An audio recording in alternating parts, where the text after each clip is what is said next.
of CT and MRI in the staging of lung cancer. Now, this topic is clearly important because bronchogenic carcinoma is the leading cause of death from cancer now in both men and women. Staging is important because surgical resection remains the only reliable method of cure. Unfortunately, most patients have unresectable disease at presentation, and our function, to a large extent, is to decide which patients should go to surgery and in which patients will not benefit from surgery, and thus we can often avoid an unnecessary thoracotomy. Now, things have changed in the staging of bronchogenic carcinoma. And most of the things that have changed are actually bad news for radiologists.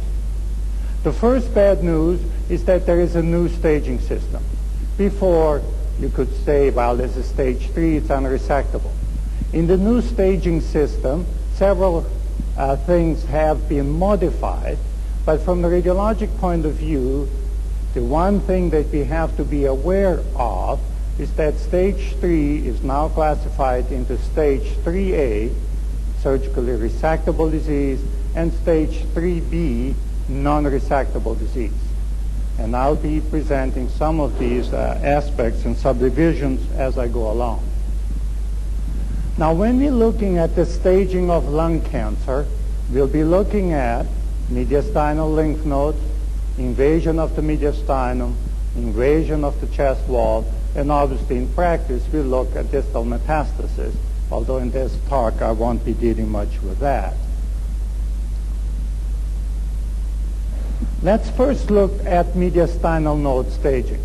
In the new staging system, ipsilateral nodes in the mediastinum are called M2 nodes, and if they are present, they are considered surgically resectable disease. On the other hand, if you see nodes on the contralateral side of the tumor, those are M3 nodes, and that's classified now as being non-operable or stage 3B disease. This would look straightforward if that indeed were the case. But the surgical practice in various institutions, in various places, in various countries, it's quite different. And it's likely that what happened in your institution is different than what happens across town from your institution. So you really have to know what your surgeons are doing. However, should we now, when you look at the CT, say that the enlarged nodes are ipsilateral or contralateral, is that helpful information? Should we really go to that extent? I think before we do that, we should be aware of how good CT is overall in the assessment of mediastinal nodes. Namely, if you have a patient with a small cancer and a node that looks about this, is this going to contain or not metastatic disease? In a patient with a larger tumor, what are the odds that these mediastinal nodes indeed have cancer?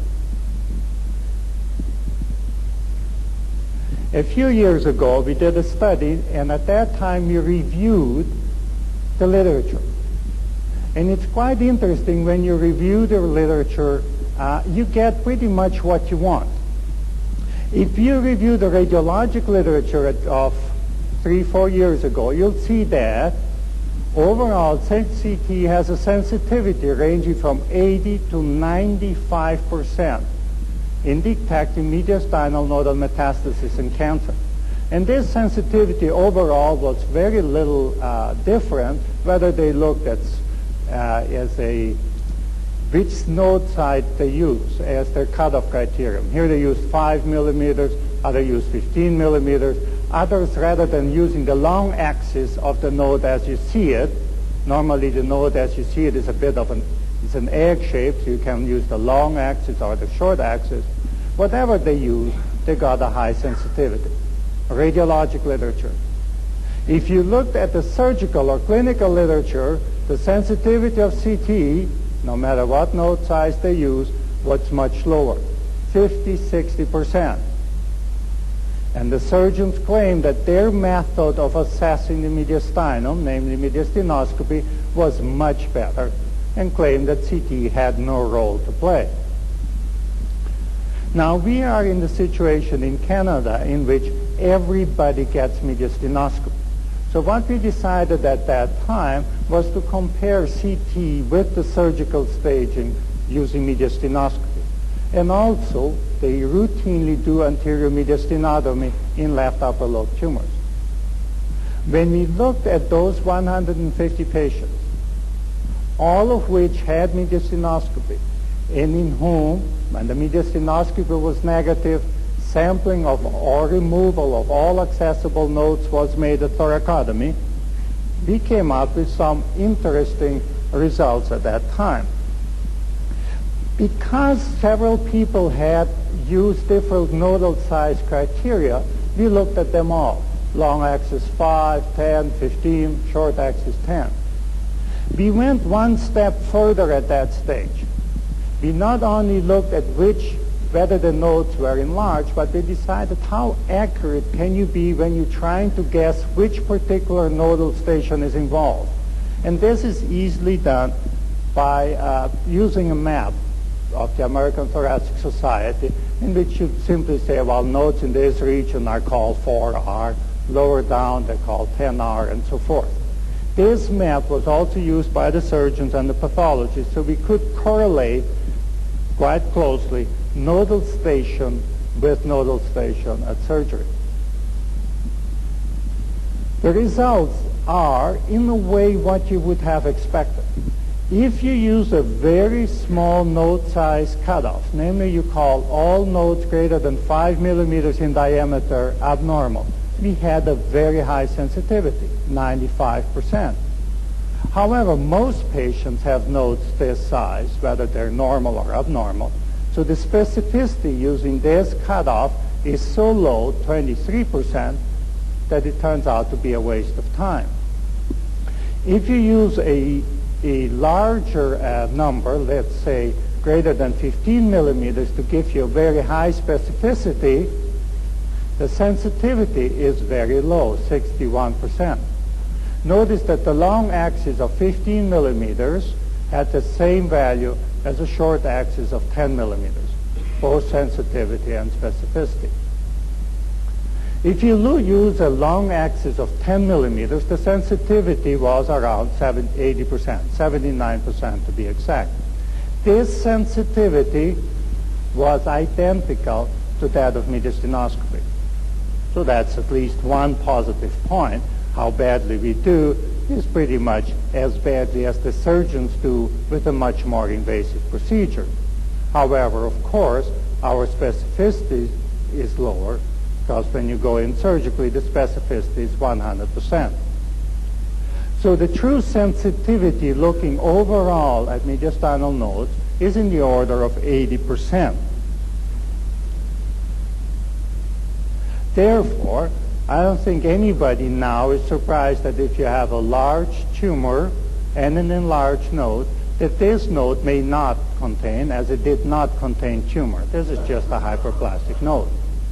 I don't think anybody should be surprised also that even if you don't see any nodes in the mediastinum, let alone enlarged nodes, even if you don't see any, this patient still may have cancer there. This patient had several nodal stations involved with tumor at thoracotomy, which was done the day after the CT scan.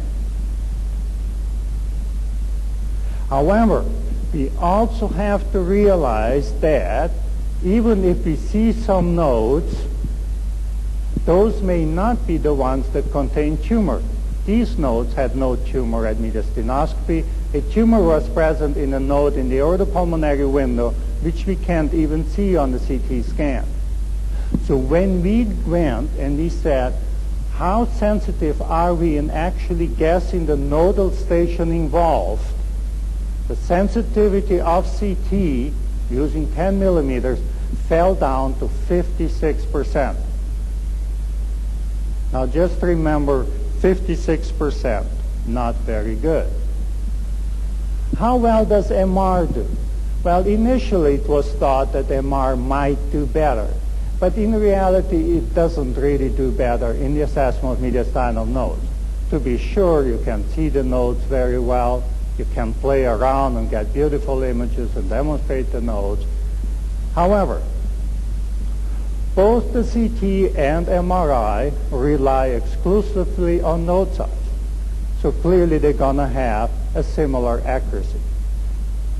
When we're looking at mediastinal nodes on CT and MRI, the sensitivity and specificity are going to depend on node size criteria.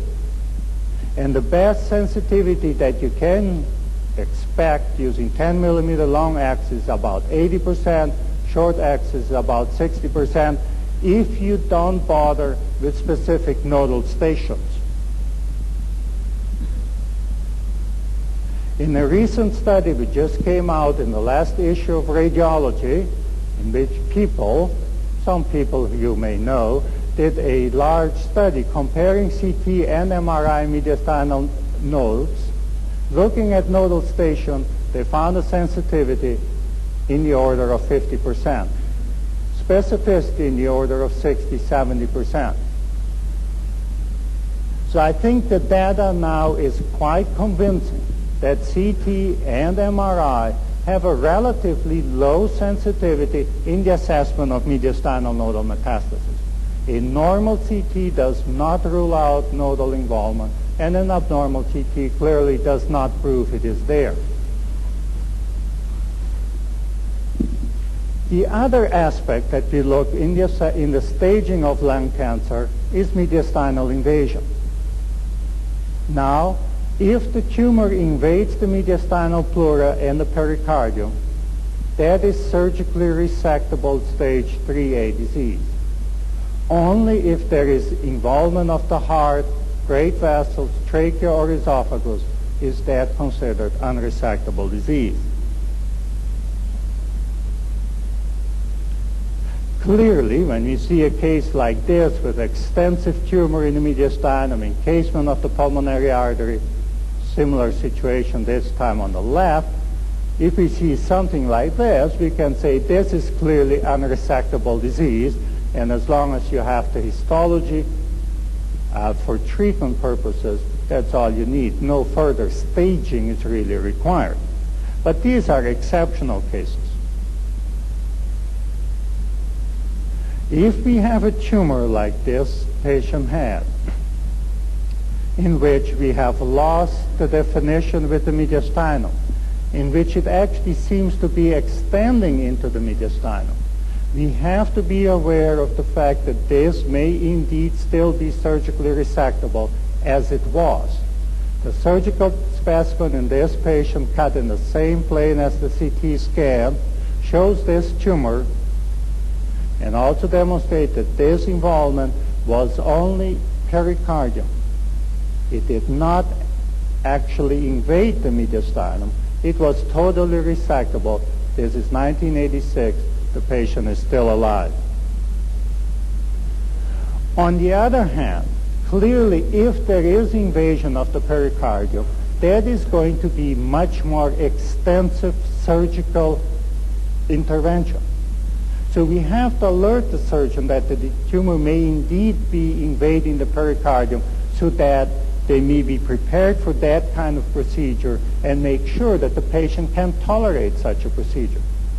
Here we have a tumor. This turns out to be an atypical carcinoid sitting right in front of the inferior pulmonary vein.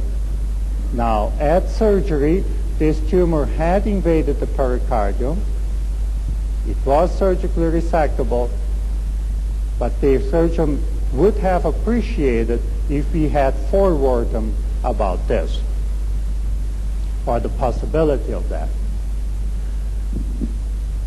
In summary, when we're looking at mediastinal invasion, if we see clear-cut invasion of the heart or encasement of great vessels, trachea, or esophagus, that tumor is non-resectable.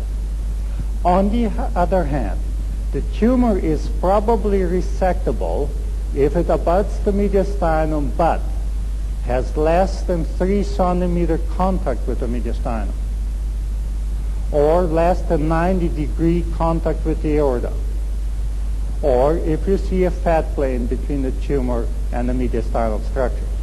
If you see these findings, you can suggest that the tumor is almost certainly surgically resectable.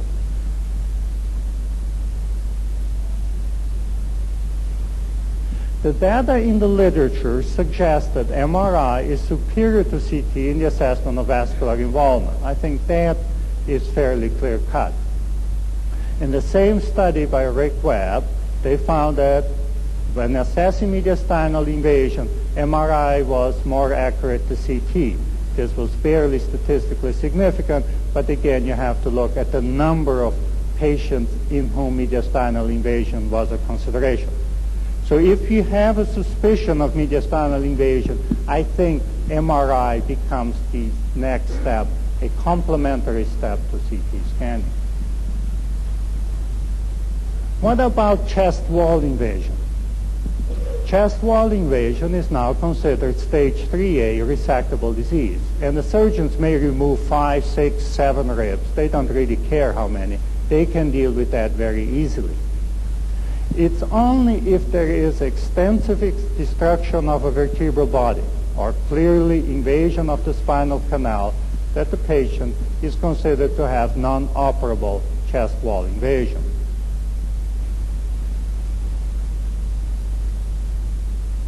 How well do we do on CT? Clearly, if you have a tumor like this extending into the chest wall or a tumor like this, we can say that this patient has chest wall invasion. Now, in this patient, in case the patient actually felt the lump, so we weren't doing anybody any favor. It turns out that unless there is a rib destruction, CT is actually very poorly sensitive in detecting chest wall invasion. Here is a case in which the tumor was abutting the chest wall. There is no suggestion at all on the CT scan that there may be invasion. Surgically, there is the tumor. It had involved the chest wall, parietal pleural chest wall. It had not destroyed this rib, but it had actually extended along this area here pathologically. It was surgically resectable, yes, but it involved a more extensive surgical procedure.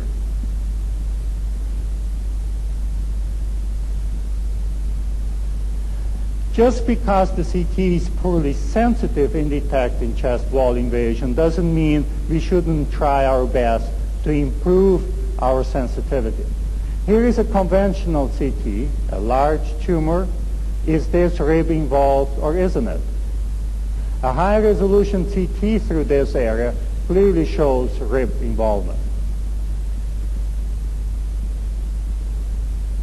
This becomes even more critical when you're looking at the spine. Any tumor that abuts the spine, like this case, should be assessed by doing thin cuts, usually about 3 millimeter collimation or so forth, in the area of the tumor. Really do a spinal CT to see how this tumor relates to the vertebral body, to the neuroforamen, which in this case shows tumor extension into the foramen, and sometimes you can assess the extension into the spinal canal. Only leaving this patient with a conventional CT would clearly have been a disservice because this patient has unresectable disease and would not have benefited from surgery.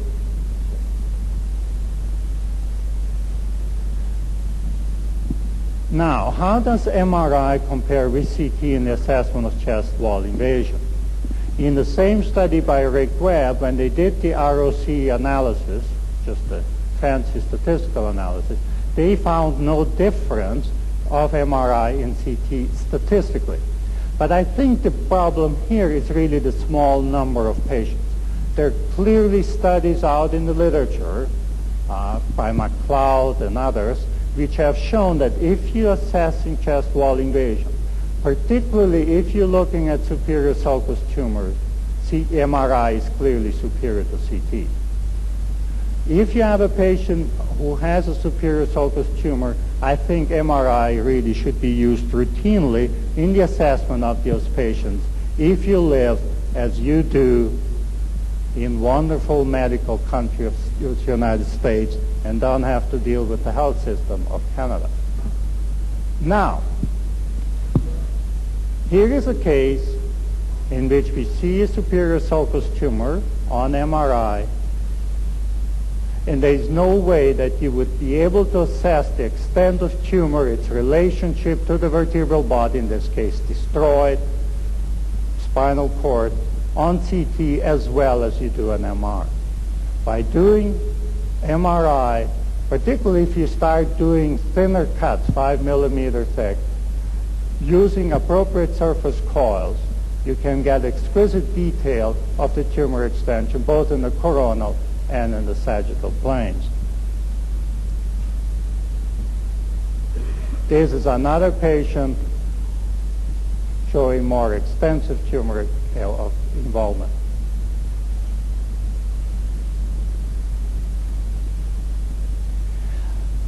I think that the data in the literature, particularly with the latest publication of Rick Webb in radiology, shows quite clearly that CT remains the most important imaging technique.